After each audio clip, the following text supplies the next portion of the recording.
In a remote and forgotten village, an ancient mansion stood, shrouded by trees and mist. The mansion had been abandoned for decades, yet the villagers spoke of it with both awe and dread. Whispers emanated from its walls, some claimed, telling secrets long lost to time. Emily, a young girl of 15, was both fascinated and terrified of the mansion.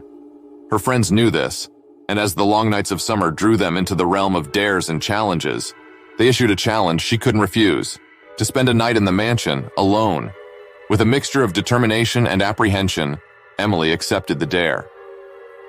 As the chosen night arrived, her friends escorted her to the entrance of the creaking mansion. The wind howled through the broken windows, and the door squeaked open as if inviting her in. As she stepped inside, Emily could feel the house coming alive, the whispers growing louder.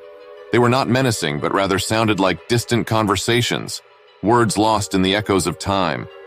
Emily explored the darkened rooms, each filled with furniture draped in dusty sheets and relics from a bygone era. As she wandered, the whispers seemed to guide her, pulling her towards something hidden.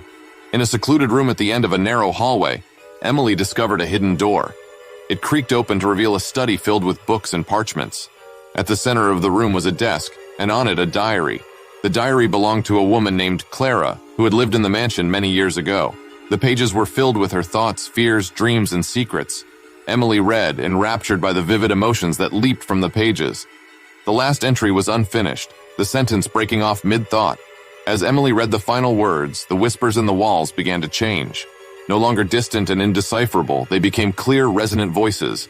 They were the voices of the past, the inhabitants of the mansion, sharing their stories, their love, their grief.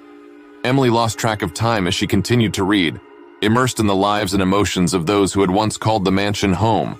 The voices guided her through the pages, connecting her to the history of the place. She could see the faces, hear the laughter, feel the tears. It was as if the mansion itself was sharing its soul with her.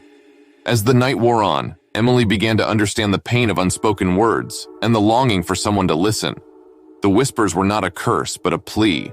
They needed to be heard, to be understood, to be set free. With the break of dawn, Emily's friends arrived, worried and anxious. They found her in the hidden room, the diary still in her hands, her eyes filled with a wisdom and depth that were beyond her years. Emily left the mansion that morning, but she was no longer the same girl. She had listened to the whispers, and in doing so, had given them peace. The voices were silent now, their stories told, their secrets shared. The mansion stood, still and serene, the whispers in the walls silenced forever. Emily visited it often, drawn to the place that had shared its soul with her. She could still feel the echoes of the voices, the warmth of their gratitude. Years passed and the village changed, but the mansion remained, a symbol of a time long gone. Emily grew old, yet her connection to the mansion never waned. She became the keeper of its secrets, the listener of its whispers.